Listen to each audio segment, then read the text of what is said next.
క్రీస్తు యేసునందు మమ్మల్ని అతిమిక్కిలిగా ప్రేమిస్తున్న మా కన్న తండ్రి, దయగలిగిన మా దేవ, కృపగలిగిన మా తండ్రి, మీ ఘనమైన నామమునకు, శ్రేష్టమైన నామమునకు, శక్తి కలిగిన నామమునకు ప్రభు అయిన యేసుక్రీస్తు వారి పేరట స్తుతులు స్తోత్రాలు చెల్లిస్తున్నాం. నాయన, గతించిన కాలమంతా మమ్ములను మా కుటుంబాలను కాచి కాపాడి ఆరోగ్యమును ఆయుష్ను ప్రసాదించి సజీవులుగా ఉంచి మీ కుమారుడైన క్రీస్తు వారి పునరుత్థాన దినమున మీ పిల్లలమైన మేము ఈ గుడిమలంక గ్రామంలో చిన్న మందగా కూడుకుని మిమ్మల్ని ఆత్మతోనూ సత్యముతోనూ ఆరాధించడానికి, ఆత్మలను రక్షించే శక్తి కలిగిన వాక్యాన్ని విని ఆ మాటల ప్రకారంగా బ్రతకటానికి మీరు మాకిచ్చిన గొప్ప అవకాశమును బట్టి, ధన్యతను బట్టి క్రీస్తు వారి పేరట స్తుతులు స్తోత్రములు చెల్లిస్తూ ఉన్నాము. తండ్రి, మీ దాసుడునైన నేను మీ పక్షముగా నిలబడి మీ గ్రంథములో నుండి మీ మాటలను మీ పిల్లలకు ఉపదేశించడానికి సిద్ధపడుతూ ఉండగా చెప్పగలిగే మంచి సమయోచితమైన జ్ఞానమును మీ ఆత్మ సహాయాన్ని అందించండి. వినిచున్న మీ పిల్లలకు అర్థం చేసుకునే మనసును, గ్రహించే హృదయమును దయచేయండి.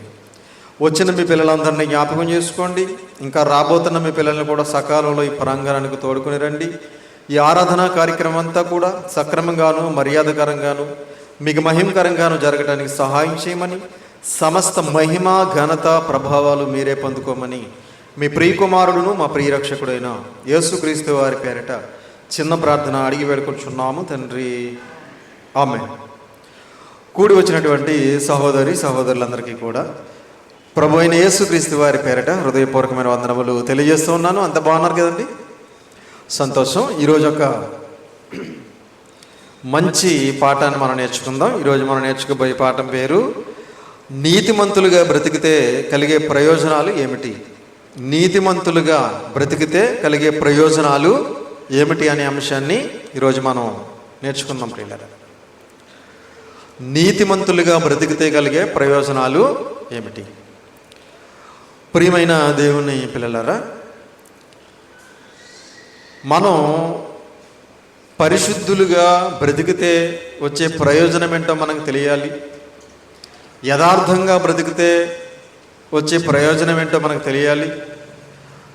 దేవుని ఎడల నమ్మకముగా బ్రతికితే మనకు వచ్చే ప్రయోజనం ఏంటో మనకు తెలియాలి. దేవుని ఎడల నిర్దోషిగా, నిష్కలంకముడుగా బ్రతికితే వచ్చే ప్రయోజనం ఏంటో తెలియాలి.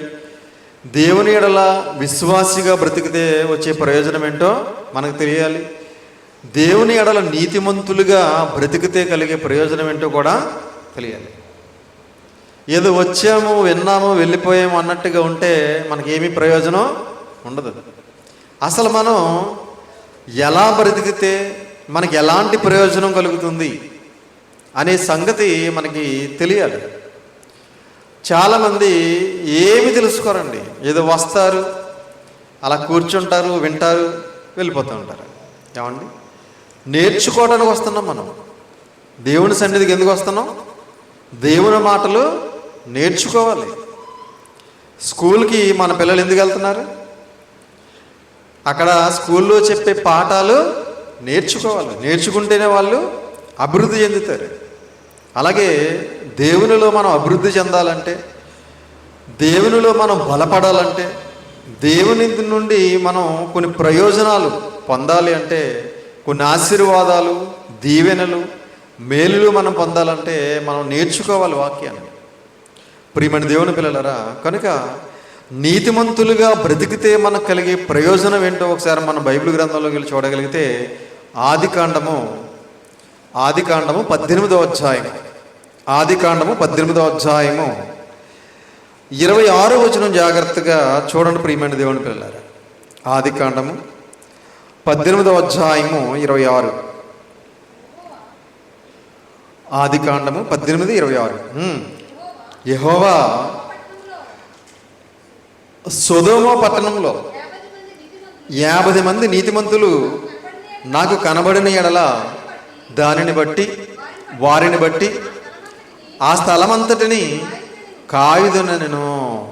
అందరూ తీయాలి, అందరూ చూడాలి. 18వ అధ్యాయం 26వ వచనం.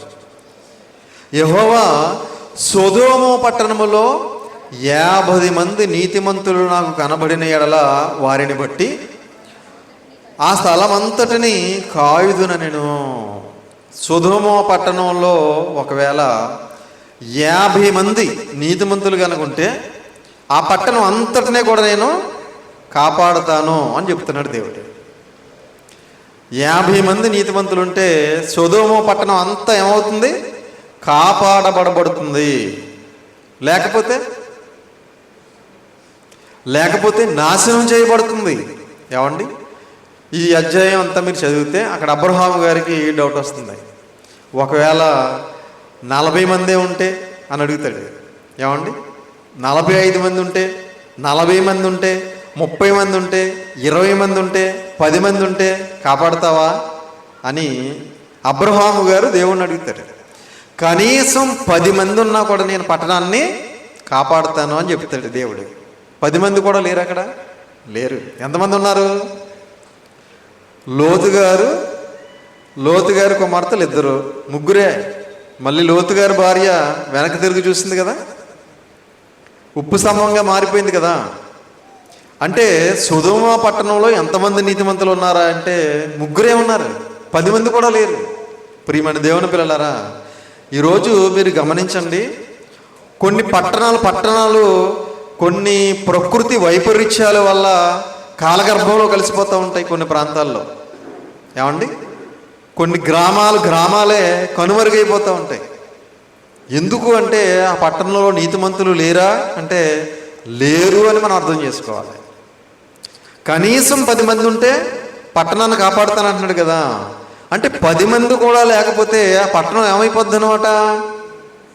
నాశనం అయిపోద్ది, దేవుని ఉగ్రతకు పాత్రురాలైపోతుంది. కనుక ప్రియమైన దేవుని పిల్లలారా, నీతిమంతులు ఉండటం వలన పట్టణాలు ఏమవుతాయి? కాపాడబడతాయి. గ్రామాలు కాపాడబడతాయి. అమ్మా వింటున్నారా? నీతిమంతులు ఉండటం వలన పట్టణాలు గ్రామాలు రాష్ట్రాలు దేశాలే కాపాడబడతాయని ఈ సందర్భాన్ని బట్టి మనకు అర్థమవుతుంది. కనుక నీతిమంతులు ఉండడం చాలా అవసరం. దేశానికి కావచ్చు, రాష్ట్రానికి కావచ్చు, జిల్లాకు కావచ్చు, మండలానికి కావచ్చు, గ్రామానికి కావచ్చు, నీతిమంతులు ఉండడం చాలా అవసరం. కాబట్టి నీతిగా బ్రతకడం వలన పట్టణంలో అందరూ కూడా కాపాడబడతారు అనే సంగతి ఈ సందర్భాన్ని బట్టి మనకు అర్థం కావాలి. అలాగే కీర్తనల గ్రంథము 34వ అధ్యాయము 15వ వచనం జాగ్రత్తగా చూడండి పిల్లలు. కీర్తనల గ్రంథము 34వ అధ్యాయము 15వ వచనం. యెహోవా దృష్టి నీతిమంతుల మీదను ఉన్నది. యెహోవా దృష్టి ఎక్కడుందట? నీతిమంతుల మీద ఉన్నది. ఆయన చెవులు వారి మొరలకు ఒగ్గి ఉన్నవి. నీతిమంతుల మీద ఎవరి దృష్టి ఉందట? దేవుని దృష్టి. ఏమండి, సర్వశక్తి గల దేవుని చూపు, దేవుని దృష్టి ఎవరి మీద ఉంది అంటే నీతిమంతులు ఎక్కడున్నారా అని వెతుకుతూ ఉంటాడు దేవుడు. ఏమండి, నీతిగా నిజాయితీగా ఎవరు బ్రతుకుతున్నారా అని దేవుని కనుచూపు సంచారం చేస్తూ ఉంటుంది అనమాట. యెహోవా దృష్టి నీతిమంతుల మీద ఉన్నది. మనం నీతిగా బ్రతికితే ఆయన కనుచూపు ఎక్కడుంటుంది? మన మీదే ఉంటుంది. ఏమండి, ప్రియమైన దేవుని పిల్లలారా, అలాగే ఆయన చెవులు వారి మొరలను ఒగ్గి ఉన్నవి. ప్రియమైన దేవుని పిల్లలారా, అంటే మనం ప్రార్థన చేశాము అంటే నీతిమంతులుగా బ్రతికి మన ప్రార్థన ఎక్కడికి వెళ్తుంది? దేవుని చెవులలోనికి వెళుతుందట. అంటే మనం నీతిమంతులుగా బ్రతకటం వలన దేవుని కనుచూపు మన మీద ఉంటుంది. అలాగే మన ప్రార్థన కూడా ఆయన చెవుల్లోనికి వెళుతుంది. ఆయన తగిన సహాయాన్ని, సహకారాన్ని, సమాధానాన్ని మనకి అందిస్తాడు. నీతిమంతులుగా బ్రతకటం వలన దేవుని కనుచూపు మన మీద ఉంటుంది. దేవుడు మన ప్రార్థన వింటాడట. అలాగే 17వ వచనం చూడండి, అందులోనే 17వ వచనం. నీతిమంతులు మొరపెట్టగా యెహోవా ఆలకించును, వారి శ్రమలన్నిటిలో నుండి వారిని విడిపించును. నీతిమంతులు మొరపెట్టగా యెహోవా ఆలకించును. నువ్వు నిజంగా నీతిగా బ్రతికితే, నువ్వు నిజంగా నీతిగా బ్రతుకుతూ నువ్వు దేవునికి ప్రార్థన చేస్తే నీ ప్రార్థన ఏం చేస్తాడంటే దేవుడు తప్పనిసరిగా దేవుడు వింటాడట. ఏమండి, మనలో నీతి లేకుండా నిజాయితీ లేకుండా, పరిశుద్ధత లేకుండా మనం ప్రార్థన చేస్తే మన ప్రార్థన వింటాడండి? ఎట్టి పరిస్థితుల్లో మన ప్రార్థన వినడు. దేవుడు మన ప్రార్థన వినాలి అంటే మనం ఎలా ఉండాలి? నీతిమంతులుగా ఉండాలి. అందుకే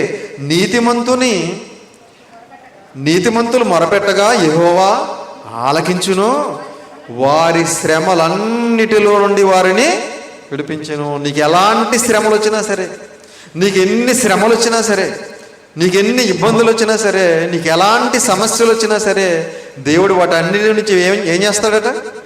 విడిపిస్తాడు, విమోచిస్తాడు. అంటే మనం చేయాల్సింది ఏంటంటే మనం నీతిగా బ్రతకాలి. ఎలా బ్రతకాలి? నీతిగా బ్రతకాలి. ఏమంటే నీతిగా బ్రతికితే మన ప్రార్థన వింటాడు, మన సమస్యల నుంచి మనల్ని దేవుడు విడిపిస్తాడు, మన ఇబ్బందుల నుంచి మనల్ని తప్పిస్తాడు, మన శ్రమల నుంచి మనల్ని విమోచిస్తాడు అని దేవుని వాక్యం సెలవిస్తుంది పిల్లారా. అలాగే 19వ వచనం చూడండి. నీతిమంతులకు కలుగు ఆపదలు అనేకములు, వాటన్నిటిలో నుండి యెహోవా వానిని విడిపించును. నీతిమంతునికి కలుగు ఆపదలు ఒకటి కాదు, రెండు కాదు, అనేకములు. ఏమండి? మనకి అనేకమైన ఆపదలు వస్తాయి. ఎవరి వలన? సాతాను గారు ఉన్నాడు కదా మనకి. మనం నీతిగా బ్రతికితే ఆడు ఒప్పుకోడు కదా. మనం నిజాయితీగా బ్రతికినా, మనం పరిశుద్ధంగా బ్రతికినా, యథార్థంగా బ్రతికినా, నిర్దోషులుగా నిష్కలంకులుగా బ్రతికినా, నమ్మకంగా బ్రతికినా, భక్తి కలిగి బ్రతికినా, భయం కలిగి బ్రతికినా వాడికి ఇష్టం ఉండదు సాతాను గారికి.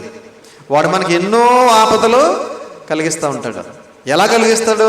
ఎలాగైనా కలిగిస్తాడు, ఏ విధంగా అయినా కలిగిస్తాడు.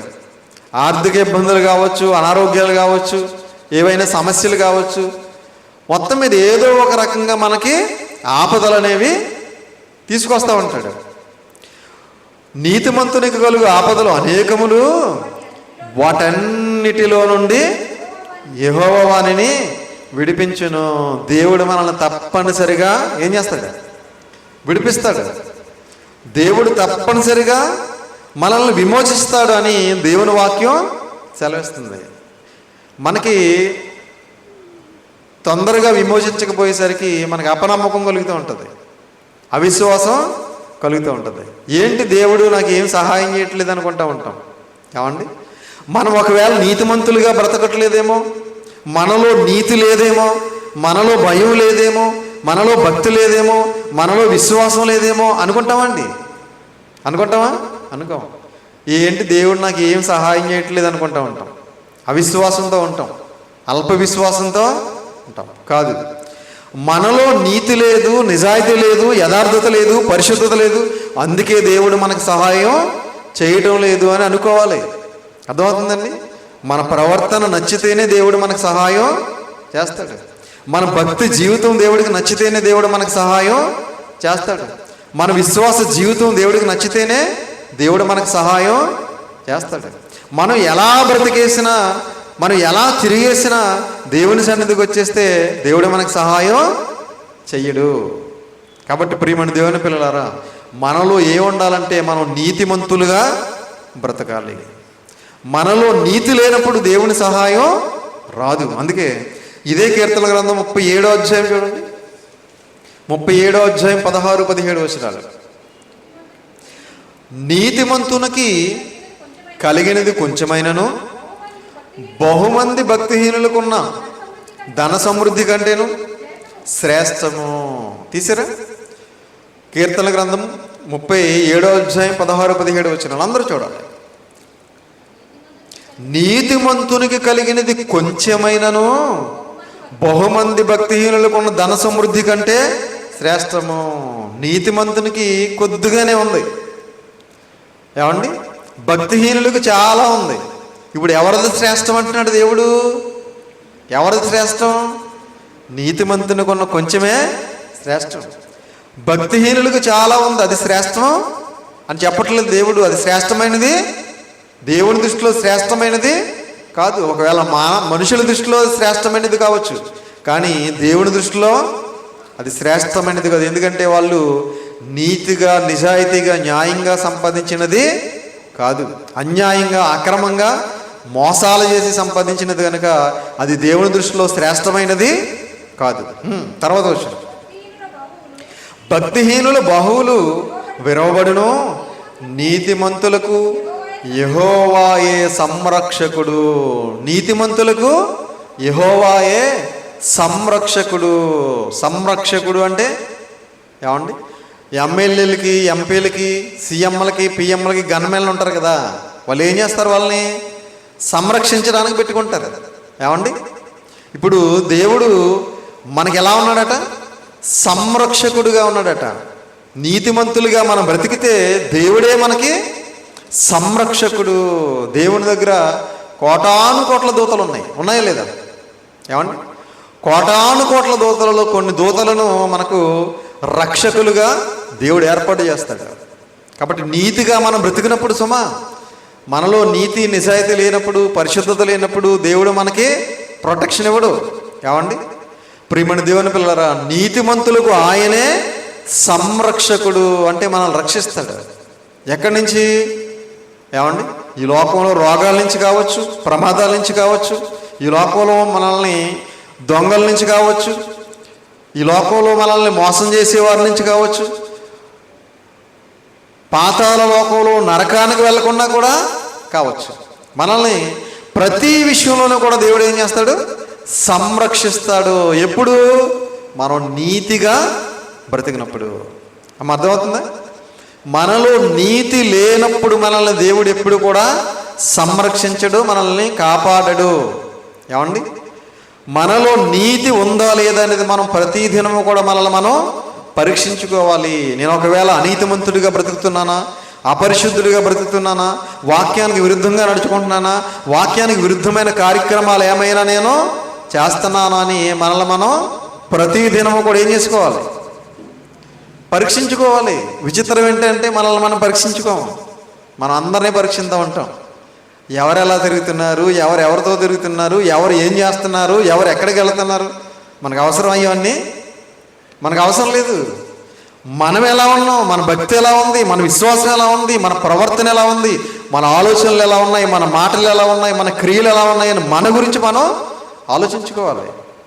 మనం నీతిగా బ్రతుకుతున్నామా లేదా అనేది మనం ఆలోచించుకోవాలి. అందుకే యెహోవాయే నీతిమంతులకు సంరక్షకుడు అన్నాడు. ఇదే కీర్తన గ్రంథం 14వ అధ్యాయం 5వ వచనం చూడండి.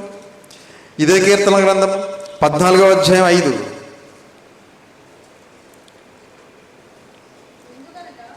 ఎందుకనగా దేవుడు నీతిమంతుల సంతానము పక్షమున ఉన్నాడు. దేవుడు ఎవరి పక్షంగా ఉన్నాడట? నీతిమంతుల సంతానం పక్షముగా ఉన్నాడు. నీతిమంతుల పక్షంగా ఉంటాడు, అలాగే నీతిమంతుల సంతానము పక్షముగా కూడా ఉంటాడు. ఇప్పుడు మనం నీతిగా బ్రతుకుతున్నాం అనుకోండి, మన పక్షంగా దేవుడు ఉంటాడు, అలాగే మన బిడ్డల పక్షంగా కూడా దేవుడు ఉంటాడు. చూసారా? అంటే నీతిగా బ్రతకటం వల్ల కలిగే ప్రయోజనాలు చూస్తున్నాం మనం ఈరోజు. ఏమండి, మనం నిజంగా నీతిగా బ్రతికితే ముల్లోకాలను ఏకకాలంలో ఏలుతున్న మహాచక్రవర్తి అయిన దేవుడు కోటాను కోట్ల దూతలతో యెహోవా పరిశుద్ధుడు, యెహోవా పరిశుద్ధుడు, యెహోవా పరిశుద్ధుడు అని గాన ప్రతిగానం అందుకుంటున్న దేవుడు ఏం చేస్తాడట? మన పక్షంగా ఉంటాడు, మన బిడ్డల పక్షంగా కూడా ఉంటాడు. నీతిమంతుల సంతానము పక్షముగా ఉంటాడు. ప్రియమైన దేవుని పిల్లలారు, కాబట్టి దేవుడే మన పక్షంగా ఉంటే ఈ లోకంలో ఎవడో మన పక్షంగా ఉండకపోయినా పర్వాలేదు. ఏమంటారు? ఇప్పుడు దేవుడు మన పక్షంగా లేడు, ఈ లోకంలో ఉన్న వాళ్ళందరూ మన పక్షంగా ఉన్నారనుకోండి, మనకి ఏంటి ప్రయోజనం? ఏమండి, దేవుడే మన పక్షంగా ఉండి ఈ లోకంలో ఎవడు మన పక్షంగా ఉండకపోయినా మనకి ఏమీ పర్వాలేదు. కనుక ప్రియమైన దేవుని పిల్లలారా, దేవుడు మన పక్షంగా ఉండే విధంగా మన జీవితాన్ని కట్టుకోవాలి వాక్యం ద్వారా. దేవుడు మన పక్షంగా ఉండే విధంగా మన జీవితాన్ని దిద్దుకోవాలి వాక్యం ద్వారా. దేవుడు మన పక్షంగా ఉన్నాడా లేదా అనేది కూడా జాగ్రత్తగా మనం పరీక్షించుకోవాలి వాక్యం ద్వారా. ప్రియమైన దేవుని పిల్లలారా, కనుక మనం ఎప్పుడు కూడా నీతిమంతులుగా మనం బ్రతికినట్లయితే దేవుడు మన పక్షంగానే ఉంటాడు. మనం నీతిమంతులుగా బ్రతకనప్పుడు దేవుడు మన పక్షంగా ఉండడు అని ఈ సందర్భాన్ని బట్టి మనకి అర్థం కావాలి. అలాగే మరొక మాట చూడగలిగితే ఇదే కీర్తన గ్రంథం 37వ అధ్యాయం 37:25. కీర్తనల గ్రంథము 37:25. నేను చిన్నవాడినై ఉంటిని, ఇప్పుడు ముసలివాడినై ఉన్నాను. అయినను నీతిమంతులు విడవబడుట గాని వారి సంతానము భిక్షమెత్తుట గాని నేను చూచి ఉండలేదు. దావీదు గారు మాట్లాడుతున్నారు ఈ మాట, జాగ్రత్తగా వినాలి. అయినను నేను చిన్నవాడనై ఉంటిని, ఇప్పుడు ముసలివాడనై ఉన్నాను. అయినను నీతిమంతులు విడవబడుట గాని, నీతిమంతులు విడవబడుట గాని. ముసలోడు అయిపోయిన తర్వాత చెప్తున్నాడు ఈ మాట దావీదు గారు. అంటే చిన్నప్పటి నుంచి వస్తున్నాడు అన్నమాట నీతిమంతుల్ని. ఏమండి, ముసలివాడు అయిపోయిన తర్వాత పలుకుతున్నటువంటి మాట ఇది. ఏమంటున్నాడు? నీతిమంతులు విడవబడుట గాని, అంటే నీతిమంతులను దేవుడు ఏం చేయడు అనమాట, విడిచిపెట్టడు.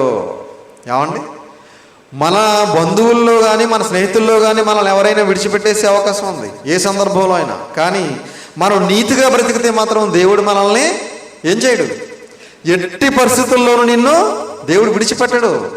విడవబడుట కానీ వారి సంతానము భిక్షమెత్తుట కానీ నేను చూచి ఉండలేదు. దేవుడు విడిచిపెట్టడం కానీ నీతిమంతుల సంతానం భిక్షమెత్తడం కానీ నేను చూచి ఉండలేదు. కాబట్టి దేవుడు మనల్ని ఎప్పుడు కూడా ఏం చేస్తాడనమాట, మనల్ని సంరక్షిస్తాడు, మనతోనే ఉంటాడు, మనల్ని కాపాడుతాడు, మనకు కావలసిన సహాయాన్ని సహకారాన్ని తప్పనిసరిగా అందిస్తాడు. కనుక నీతిమంతులను విడిచిపెట్టడు, వాడి సంతానం భిక్షమెత్తుకుని దిక్కులేని వారిగా బ్రతకడం కానీ నేను చూడలేదు అంటున్నారు దావీదు గారు. కాబట్టి మన సంతానాన్ని కూడా దేవుడు విడిచిపెట్టడు. మనం నీతిమంతులుగా బ్రతికితే మనల్ని విడిచిపెట్టడు, మన సంతానాన్ని కూడా దేవుడు విడిచిపెట్టడు. వారిని కూడా ఆయన కృపలో భద్రపరుస్తాడు, కాచి కాపాడుతాడు అని దేవుని వాక్యం ద్వారా మనం తెలుసుకోవాలి ప్రియులారా. నీతిమంతులుగా బ్రతకడం వల్ల ఎన్ని ప్రయోజనాలు ఉన్నాయో చూడండి. ఏమండి, దేవుడు మనల్ని సంరక్షిస్తాడట, మనల్ని విడిచిపెట్టాడట, మన సంతానాన్ని కూడా విడిచిపెట్టాడంట ఆయన. కాబట్టి మనం నీతిమంతులుగా బ్రతకకపోతే మనల్ని విడిచిపెట్టేస్తాడు, మన సంతానాన్ని కూడా విడిచిపెట్టేస్తాడు. కనుక ప్రియమైన దేవుని పిల్లలారా, మనం ఎప్పుడూ కూడా నీతిమంతులుగా బ్రతకటానికి మనం ప్రయత్నం చేయాలి. మనం దేవుల్లో ఉన్నంత కాలము కూడా మనం నీతిని విడిచిపెట్టకూడదు. నీతిగానే మనం బ్రతకాలి. ఎందుకంటే దేవుడు నీతిమంతుడు, మనం కూడా నీతిమంతులుగానే బ్రతకాలి పిల్లలు. అలాగే సామెతల గ్రంథంలో మరొక అద్భుతమైన మాట తెలియజేశాడు చూడండి. సామెతల గ్రంథం 11:8. సామెతల గ్రంథం 11:8. సామెతల గ్రంథము 11:8. నీతిమంతుడు బాధ నుండి తప్పింపబడును. నీతిమంతుడు బాధ నుండి తప్పింపబడును. నీకు ఎలాంటి బాధలు వచ్చినా సరే, ఏమండి, బాధలు వస్తాయా రావా? వస్తాయి తప్పకుండా. ప్రతి మనిషికి కూడా ఏదో ఒక శ్రమ, ఏదో ఒక ఇబ్బంది, ఏదో ఒక బాధ ఏదో ఒక సందర్భంలో వస్తూనే ఉంటుంది. బాధలు రాకపోతే మనం దేవుళ్ళో ఉంటామేంటి? ఏమండి, ఏ బాధ లేదనుకోండి మనం దేవుళ్ళో ఉంటామా? దేవుని సన్నిధికి వస్తామా? దేవుని మాటలు వింటామా? లేదు. ఏ బాధ లేకపోతే ఊరి మీద ఉంటాం. ఏమన్నా అంతే కదా. బాధలు ఉంటేనే దేవుడు గుర్తొస్తాడు మనకి, బాధలు లేకపోతే దేవుడు గుర్తుకు రాడు. కాబట్టి బాధ నుంచి దేవుడు తప్పించాలి అంటే మనం ఎలా ఉండాలి? నీతిమంతులుగా ఉండాలంటున్నాడు. చూడండి 8వ. నీతిమంతుడు బాధ నుండి తప్పింపబడును. నీతిమంతుడు బాధ నుండి తప్పింపబడును, భక్తిహీనుడు బాధ పాలగును. నీతిమంతుడేమో బాధల నుంచి తప్పించబడతాడు, భక్తిహీనుడేమో బాధల పాలవుతాడు. కాబట్టి మనం భక్తిహీనులుగా ఉండాలా, నీతిమంతులుగా ఉండాలా? నీతిమంతులుగా ఉండాలి. ఏమండి, నీతిమంతులుగా ఉన్నప్పుడే మనకి ఎలాంటి బాధలు వచ్చినా సరే దేవుడు ఆ బాధల నుంచి మనల్ని తప్పిస్తాడు, విడిపిస్తాడు, విమోచిస్తాడు, మనల్ని కాపాడుతాడు, మనల్ని ఆయన కృపలో భద్రపరుస్తాడు. ప్రియమైన దేవుని పిల్లలారా, ఈరోజు రాసుకొచ్చిన మాట కదా ఇది. క్రీస్తుకు పూర్వం 1000 సంవత్సరాల క్రితం పరిశుద్ధాత్మ ప్రేరణతో వ్రాయబడిన మాటలు ఇవన్నీ కూడా. ప్రియమైన దేవుని పిల్లలారా, కాబట్టి మనం నీతిమంతులుగా బ్రతికితే దేవుడు మనల్ని ప్రతి బాధలో నుంచి కూడా తప్పిస్తాడు. మనం నీతిమంతులుగా బ్రతకకపోతే దేవుడు మనల్ని బాధల పాలు చేస్తాడు. అర్థమవుతుందా? మనం భక్తిహీనులుగా బ్రతికితే ఏమవుతాం? అన్నది కింద భక్తిహీనులు బాధ పాలుగును. భక్తి లేకపోతే, భయం లేకపోతే మనం బాధల పాలవుతాం. బాధల మీద బాధలు, శ్రమల మీద శ్రమలు, కష్టాల మీద కష్టాలు, ఇబ్బందుల మీద ఇబ్బందులు వచ్చేస్తూ ఉంటాయి అన్నమాట. అప్పుడు మనం అనుకోవాలి, ఓహో నేను భక్తిహీనుడిగా ఉన్నానన్నమాట, అందుకే నాకు ఈ పరిస్థితి వచ్చింది. నేను భక్తిపరుడిగా లేను, నేను భక్తిహీనుడిగా ఉన్నాను, అందుకే నాకు ఈ పరిస్థితి వచ్చింది అని అర్థం చేసుకోవాలి ప్రియులారా. కనుక నీతిమంతులుగా బ్రతికితే ప్రతి బాధ నుంచి దేవుడు తప్పిస్తాడట. అలాగే ఇదే సామెతల గ్రంథం 10వ అధ్యాయం 3వ వచనం చూడండి. పేజీలు ఏం తిరగేయద్దు, పక్కనే.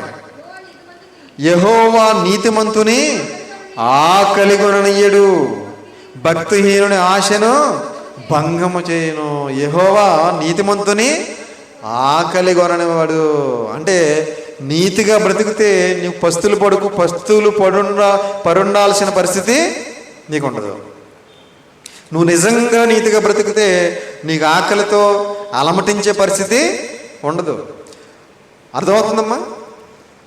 నువ్వు నిజంగా నీతిగా బ్రతికితే నువ్వు ఆకలితో, ఏమండి, ఆకలి కేకలతో నువ్వు బాధపడే పరిస్థితి నీకు ఉండదు. అందుకే ఏమంటున్నాడు చూడండి, యెహోవా నీతిమంతుని ఆకలి కొననివాడు. ఏమండి, నాకు ఈ పూటకి ఆహారం లేదు, అమ్మో సాయంత్రానికి భోజనం లేదు అనే పరిస్థితి ఉండదట నీతిగా బ్రతికినప్పుడు. తప్పనిసరిగా దేవుడు మనకి ఏదో ఒక రకంగా మనకి భోజనాన్ని ఏర్పాటు చేస్తాడట. కింద ఏమన్నాడు? భక్తిహీనుని ఆశను భంగము చేయను. భక్తిహీనుడిగా బ్రతికితే నువ్వెన్ని ఆశలు పెట్టుకున్నా, నువ్వెన్ని ప్రయత్నాలు చేసినా నీ ఆశలు, నీ ప్రయత్నాలు ఏమైపోతాయి? భంగము చేయను. అంటే వాటన్నిటినీ కూడా దేవుడు నాశనం చేస్తాడు. కాబట్టి ప్రియమైన దేవుని పిల్లలారా, మనం నీతిమంతులుగా మనం బ్రతికినట్లయితే దేవుడు మనకు తప్పనిసరిగా ఏం చేస్తాడట? సహాయం చేస్తాడట. అలాగే దేవుడు మనకి మరణించే ముందు కూడా గొప్ప భరోసా ఇస్తున్నాడు. చూడండి, ఇదే సామెతల గ్రంథం 14వ అధ్యాయం 32వ వచనం చూడండి. సామెతల గ్రంథం 14వ అధ్యాయం 32. సామెతల గ్రంథము 14వ అధ్యాయం 32. అందరూ తీయాలి, అందరూ చూడాలి. అపాయము రాగా భక్తిహీనుడు నశించును, మరణకాలమందు నీతిమంతునికి ఆశ్రయము కలదు. అపాయము రాగా భక్తిహీనుడు ఏమైపోతాడు? నాశనం అయిపోతాడు. ఎందుకంటే భక్తిహీనులకు దేవుడు తోడుగా ఉన్నాడు కదా, భక్తిహీనులకు దేవుడు సహాయం చేయడు కదా. కాబట్టి అపాయము రాగా భక్తిహీనుడు నశించును, మరణకాలమందు నీతిమంతునికి ఆశ్రయము కలదు. ఒకవేళ మనం నీతిగా బ్రతికి మరణించామనుకోండి, మరణించిన తర్వాత కూడా మనకి ఏముందట? ఆశ్రయం ఉంది. ఎక్కడ? పరలోకంలో. కాబట్టి మరణించిన తర్వాత మనకి ఏమీ లేదు అనుకుంటే పొరపాటు. మరణించక ముందు దేవుని సహాయం ఉంటుంది, మరణించిన తర్వాత కూడా మనకి ఒక గొప్ప ఆశ్రయము దేవుని దగ్గర ఉంది. ప్రియమైన దేవుని పిల్లారా, మనం నీతిమంతులుగా బ్రతికితే మరణించిన తర్వాత కూడా మనం నిత్య జీవానికి వెళతామని తెలియజేస్తున్నాడు. మనం నీతిమంతులుగా బ్రతకకపోతే మరణించిన తర్వాత మనకు ఆశ్రయము ఉండదు. కనుక మరణించిన తర్వాత కూడా మనం దేవుడున్న లోకానికి, నిత్య జీవానికి వెళ్ళే గొప్ప అవకాశాన్ని దేవుడు మనకి ప్రసాదిస్తాడు. కనుక నీతిమంతులుగా మనం బ్రతికితే పరలోకానికి వెళతాము అని దేవుని వాక్యం సెలవిస్తుంది. కాబట్టి నీతిమంతులుగా బ్రతకకపోతే మనకి ఇక్కడ సహాయం ఉండదు, మరణించిన తర్వాత కూడా మనకు సహాయం ఉండదు. బాగా గుర్తుంచుకోవాలి మనం ఎప్పుడు కూడా. నీతిమంతులుగా బ్రతికితే భూమి మీద దేవుని సహాయం ఉంటుంది, మరణించిన తర్వాత కూడా మనకు దేవుని సహాయం ఉంటుంది. దేవుడు మనల్ని నెమ్మది పొందే స్థలానికి తీసుకువెళ్తాడు. పరలోకం అనే మహాలోకానికి క్రీస్తు రాకడలో మనం వెళ్ళే అవకాశాన్ని దేవుడు మనకి ప్రసాదిస్తాడు. ఎంత గొప్ప భాగ్యం అన్నది.